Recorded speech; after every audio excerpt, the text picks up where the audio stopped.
आपण जेव्हा पण मेंढी पालन वगैरे करतो आणि सर्वात मोठा प्रश्न म्हणजे मेंढी पालनात हाच येतो प्रत्येकाला, तो म्हणजे हा मेंढ्यांना विकायचा कुठे, ह्याचा मार्केट कुठे आहे आणि कसा ह्याला सेल वगैरे केला जातो.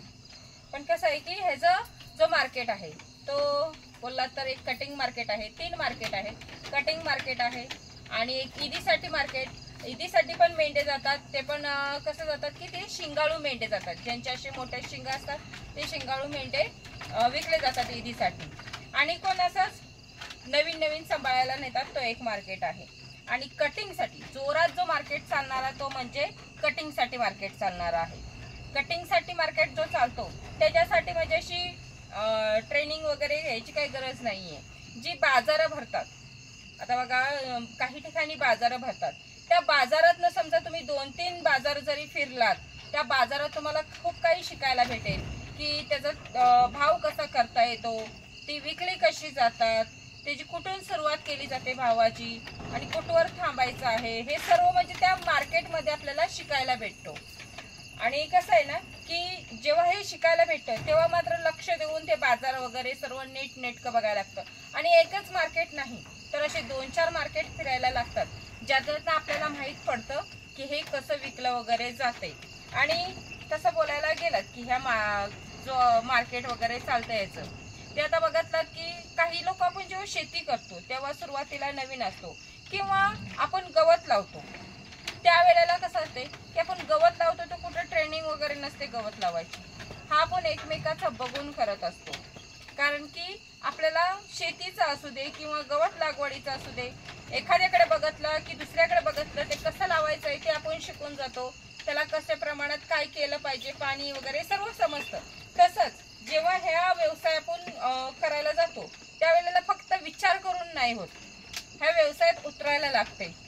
फक्त विचार करू की पुढं कसं होईल, पुढे कसं होईल, हे सर्व विचार करण्यात घालवण्यात म्हणजे एक टाइम वेस्ट होतो. मग त्याच्यापेक्षा ह्या व्यवसायात डायरेक्ट उतरणे आणि ह्या व्यवसायात उतरल्याच्या नंतर मात्र आपण असते हळूहळू सर्व शिकत जातो.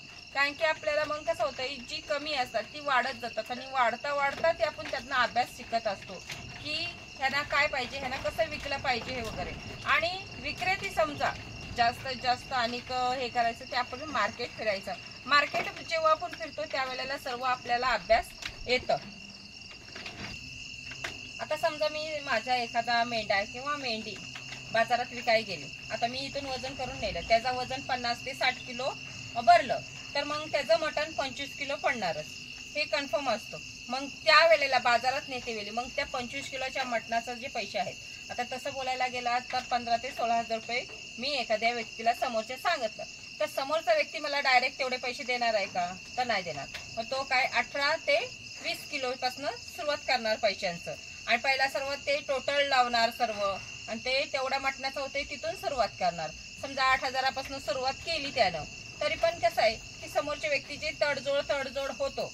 त्यावेळेला समोर जर तुमची मेंढा मेंढी जे काय असेल ते जर चांगलं असं वजना बिजनाला समोरचा व्यक्ती बघतो सर्व, कारण की त्यांना खूप अनुभव असतात, कारण की ते घेत असतात ना त्यावेळेला त्यांना अनुभव असतो की हा किती भरेल किती नाही. समजा तुमचा वजनात जरी थोडंसं हे फार झालं तरी पण ते एक त्यांचा अनुभव जो आलेला आहे विकायचा वगैरे घ्यायचं वगैरे, तो मात्र त्या मार्केटमध्ये सर्व बघायला आपल्याला भेटतो. त्यावेळेला ते उचलतात वगैरे, त्यावेळेला ती त्या ठरव करतात.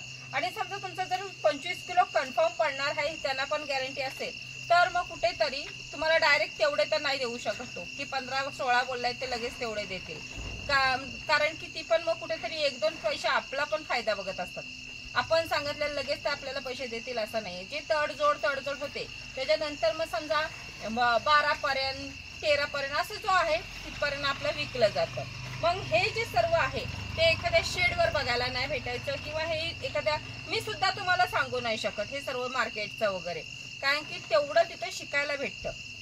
ते मार्केटमध्ये जेव्हा विक्रेती करायला येतात त्यावेळेला त्याचं कुठून सुरुवात करायची, कुठं नेऊन थांबायचं आहे आपल्याला, ते कसं विकलं पाहिजे, त्याचं वजन वगैरे खूप काही अशा छोट्या खूप काही अशा गोष्टी आहेत जे मीही तुम्हाला सांगू शकत नाही किंवा कुठल्या एखाद्या शेडवर सुद्धा माहिती पडणार नाही. कारण की शेडवर आहे ती फिक्स रेट असते, जी सांगितली जाते आणि घेतली जाते, कारण की तशी ती क्वालिटी वगैरे असं असतं. पण मार्केटमध्ये आपण जेव्हा 1, 2, 3 मार्केट फिरू त्यावेळेला खूप काही आपल्याला खूप म्हणजे खूपच काही छोट्या छोट्या गोष्टी आपल्याला तिथे शिकायला भेटल्या जातात. विक्रेतीपासून ठरवून वगैरे कसं काय कुठून किती बोली लावायची आहे आपल्याला, कुठे थांबायचं आहे आपल्याला, हे सगळं आपल्याला तिथं बघायला भेटतं आणि त्यांचा एक अनुभव शिकायला भेटतोय. म्हणून कुणीही प्रत्येकात विचार करत राहू नका. तर जर करायचंच आहे तर करा तुम्ही व्यवसाय. आणि व्यवसाय केल्याच्या नंतर या व्यवसाय करायच्या आधी तुम्ही ही मार्केट फिरा, ज्याच्यातनं फक्त काय पिकवून आपला फायदा होत नाहीये, तर आपल्याला विकता आला पाहिजे. आपण क्वालिटी तर भरपूर काही बनवू शकतो, पण जेव्हा विकायचा आपल्याला त्रास होतो त्यावेळेला मात्र त्या क्वालिटीची काही किंमत राहत नाही. आणि कटिंगवाला सुद्धा नेतो त्यावेळेला तो त्याचे पैसे बघूनच नेतो, त्याचे पैसे 2 पैसे त्याचे निघायला पाहिजे असंच तो नेत असतो बघून. त्यामुळे हा मार्केट वगैरे कसं काय हे आपण जेव्हा मोठे मार्केट हे भरतात ना त्यावेळेला त्या मार्केट फिरायचे, आणि त्या मार्केट जेव्हा फिराल तेव्हाला तुम्हाला छोट्या छोट्या गोष्टी आहेत त्या शिकायला भेटतील आणि त्यातनं खूप काही अनुभव येतील जे ट्रेनिंगमध्ये पण तुम्हाला येणार नाही. आणि ना कधी पण जेव्हा हा व्यवसाय आपण चालू करायला जातो त्यावेळेला मात्र हा व्यवसाय चालू करायच्या आधी ही मार्केट फिरायची आहेत. आणि तुम्ही एकदाच नाही, तुम्हाला जेव्हा टाइम भेटेल तेव्हा एकदा जा, 2दा जा, 3दा जा. तुम्हाला जवसर त्याच्यातनं काही शिकता येईल, जवसर जितका वाटेल की अजून मला काहीतरी शिकायचं आहे, अजून मला तवसर ते मार्केट फिरत राहा. त्याच्यातनं जे शिकायला भेटतो त्याचं जेव्हा म्हणजे त्या मार्केटमध्ये गेल्यावर तुम्हाला पैसे देऊन सुद्धा हे जी ट्रेनिंगमध्ये सुद्धा म्हणजे शिकवलं जात नाही तेवढं खूप काही शिकवलं जातं. तिथे खूप काही बघायला भेटतं त्या मार्केटमध्ये.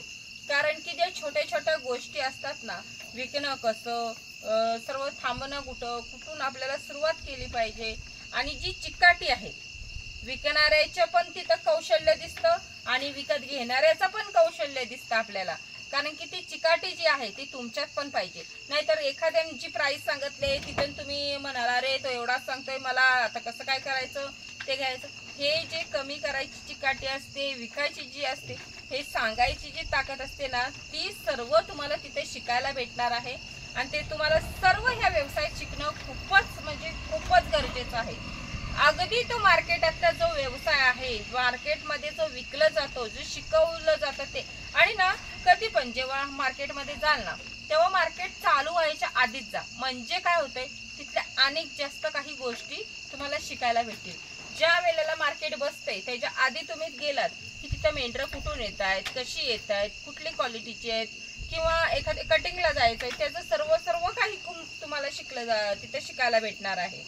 आणि एक आहे की ह्याच्याकडे बघा त्याच्याकडे बघा, असे भरपूर मार्केटमध्ये विकायला जी घेऊन येतात त्या प्रत्येकाकडे म्हणजे फक्त तुमचा टाइम जो आहे, असं नाही की मी आता ह्याच्याकडे दोघांकडे फिरलंय ना चला तर झालं बस झालं, असं नाही. तर तुम्ही खास करून त्या मार्केटला वेळ देऊन जा. नाही तर 2 तास केलोय मी, 1 तास झालाय माझा, आता मला जायला पाहिजे असं नाही. तर अख्खा दिवस जरी तुमचा तिथे गेला तर ते अख्ख्या दिवस वाया नाही जाणार आहे. त्या अख्ख्या दिवसात जो तुमचा त्या मार्केटमध्ये अभ्यास होणार आहे तो सगळ्यात मोठा आणि सगळ्यात महत्त्वाचा अभ्यास असणार आहे तुमच्यासाठी. कारण की त्याच्यात जे शिकायला भेटणार आहे ते तुम्हाला कुठंच म्हणजे कुठेही तुम्हाला भेटणार नाही शिकायला. ते सर्व व्यवसायाची तडजोड असतात, ते सर्व व्यवसाय जे काही आपल्याला बुद्धी लागते, आपल्याला जे काही चिकाटी लागते, सर्व तिथे शिकायला भेटणार आहे. कारण की तिथे जी माणसं आहेत ती त्याच्यासाठीच येतात तिथे. आणि त्या वेळेला फक्त आपल्याला काही त्यांच्याशी करायचं नाही, तर प्रत्येकावर नजर ठेवून बारकाईने बघायचंय कुठला कसा विकतोय, समोरचा व्यक्ती घेतोय कसा, हे सर्व तुम्हाला बारकाईने बघायचं आहे. तुम्हाला जेव्हा सुरुवातीला जाल मार्केट बसायच्या आधी तेव्हापासून अगदी मार्केट उठसपर्यंत तुम्ही तिथं बसलात, प्रत्येकाकडे फिरलात, प्रत्येकाकडे विचारलात तर तुम्हाला समजेल की कुठून कसं काय सगळ्या छोट्या छोट्या गोष्टी तुम्हाला त्या मार्केटमध्ये शिकायला भेटतील. आणि ना कधी पण म्हणजे ही जेव्हा सुरुवात आपण करतो ना त्यावेळेला सुरुवातीला ही मार्केट फिरणं खूप गरजेचं आहे. आणि मार्केट जेव्हा आपण ही फिरतो त्यावेळेला ज्या काही गोष्टी आपल्याला शिकल्या जातात, ज्या काही गोष्टी माहीत पडतात, ते तुम्ही माझे व्हिडिओ काय कुणाचेही व्हिडिओ बघा, माझे सुद्धा व्हिडिओ बघून तुम्हाला माहित नाही पण मी सांगून किती सांगणार आहे व्हिडिओमध्ये आणि काय काय बारकाईची गोष्ट सांगणार आहे तर ते सांगू शकत नाही। हा एक अनुभव आहे, हा अनुभव मला जसा आहे तसंच तुम्हालाही येईल। आणि असे मी म्हणजे काही जणांना सांगितलेलं पण आहे की जेव्हा विक्रेतीची गोष्ट येते त्यावेळेला मात्र तुम्ही ही मार्केट फिरा। मार्केट जेव्हा तुम्ही फिराल त्यावेळेला मात्र तुम्हाला मी काय कुठलाही व्हिडिओ असू दे, माझा व्हिडिओ असू दे किंवा एखाद्या शेडची भेट घ्या, तिथं कुठंच माहित नाही। माझ्या इथं पण शेडची भेट घ्यायची गरज नाहीये की विकायचं कसं, ह्याच्यासाठी फक्त तुम्हाला एकच करायचं आहे की तुम्ही मार्केट फिरा। तर तुम्ही मार्केट 1 फिरा, 2 फिरा, एकच मार्केटमध्ये जा असं काही नाहीये। जितकी मार्केट असतील तुम्हाला माहीत पडेल जितकी मार्केट तितकी मार्केट तुम्ही फिरा। आणि समजा स्वतः नाही केलात तरी पण जर इच्छा कोणाची असेल म्हणजे आवड एक आहे, एक आवड ही महत्वाची असते। जशी मी बोलते छंद असावा माणसाला, तसंच एक ही आवड आहे ना, ती समजा आवड आपल्याला आहे पण आपण त्याच्यात इंटरेस्ट दाखवून सुद्धा आपल्याच्यान होत नाही। अशी पण काही माणसं आहेत की आपल्याला आवड आहे, आपल्याला हे करूच वाटतंय पण आपली एक पदवी असते कुठली तरी, ती पदवी म्हणजे समजा एखाद्याची चांगली नोकरी असेल ती सोडता पण येत नाही आणि हे करता पण येत नाही। कुणाचं जागेचा प्रॉब्लेम असतो, कुणाचं फॅमिली करू शकत नाही मदत, एकटा काय करू शकतो, अशी खूप काही अशी छोटी छोटी गोष्टी असतात ज्या गोष्टी अशा कुठल्या तरी व्यवसायामध्ये आडवे येतात आणि ते एखादा करू नाही शकत पण त्याला छंद खूप आहे। जर व्हिडिओ बघत असेल तर मात्र त्याने एक करावं की तुम्ही ही माहिती गोळा करा। तुमच्याकडे टाइम असला त्या मार्केटला फिरा, त्या मार्केटमधनं फिरून जर समजा दुसऱ्याला एखाद्याला करायचं असेल आणि त्याला ही माहिती नसेल तर ती माहिती मात्र त्याला द्या। तो अभ्यास जो तुम्ही मार्केटमधनं शिकाल तो मार्केटमधनं अभ्यास शिकलेला तो त्याला शिकवा, त्याला पण हे सांगा। आणि मी प्रत्येकाला हे सांगते की आम्हाला विचारण्यापेक्षा आमचा व्हिडिओ हे करून किंवा आम्हाला खूप काही प्रश्न विचारण्यापेक्षा तुम्ही मार्केटला जा। कधी पण ना जेव्हा आपण हा व्यवसाय चालू करतो त्यावेळेला सगळ्यात मोठी म्हणजे क्वालिटी वगैरे हे सगळं खूप माणूस बनवू शकतो। शेतकरी हा ना क्वालिटी असू दे म्हणजे मेंढी पालन असू दे, कुठलंही काही असू दे, शेतीचं असू दे, सगळं काही करू शकतो पण मात्र जेव्हा विकायचा वेळ येते तेव्हा हा प्रॉब्लेम येतो। जेव्हा ही विकायची येते तेव्हा प्रॉब्लेम येतो, त्यावेळेला मात्र लोकांना विचारण्यापेक्षा तुम्ही मार्केट फिरा आणि मार्केटमधनं जेवढं आपल्याला शिकता येतं ते सगळ्यात महत्त्वाचं आहे। आणि मी प्रत्येकाला सांगते टेन्शन हे विचार करण्यापेक्षा फक्त मार्केट फिरा। मार्केटमधनं जो अभ्यास येईल तो कुठला शेडवाला असू दे की कुठला व्हिडिओ असू दे, माझा सुद्धा व्हिडिओ असला तरी सुद्धा तुम्हाला ते शिकायला भेटणार नाही। खूप काही असे समोरचे छोटी छोटी प्रश्न येतात, एखादी लिस्ट येते आपल्या समोर, जेव्हा आपण त्या मार्केटमध्ये एंट्री करतो त्याच्यातनं ती आवड निर्माण करते। अरे मला त्या मार्केटमध्ये एकदा गेलाय ना, पुन्हा मला त्या मार्केटमध्ये जायचंय, पुन्हा जायचंय। पण तोच करतो ज्याला आवड असते, ज्याला टाइम नसतो, जो फ्री नसतो, ज्याला आवड नसते तो हा करू शकत नाही। कारण की आपला म्हणजे दिवसाचा जो वेळ आहे तो त्या मेंढरांमध्ये तिथं घालवायचा आहे, त्या मार्केटमध्ये घालवायचा आहे आपल्याला। कारण की आपल्याला त्याच्यात काहीतरी शिकायला भेटतो। त्यावेळेला त्या मार्केटमध्ये गेल्यावर जी आपल्या समोर छोटी छोटी गोष्टींची लिस्ट येते तो सगळ्यात मोठा अनुभव आहे आपल्या आयुष्यातला, आपल्या ह्या व्यवसायातला। आणि आपण जो व्यवसाय पुढे चालवणार आहे त्याच्यासाठी हा सगळ्यात मोठा अभ्यास आहे।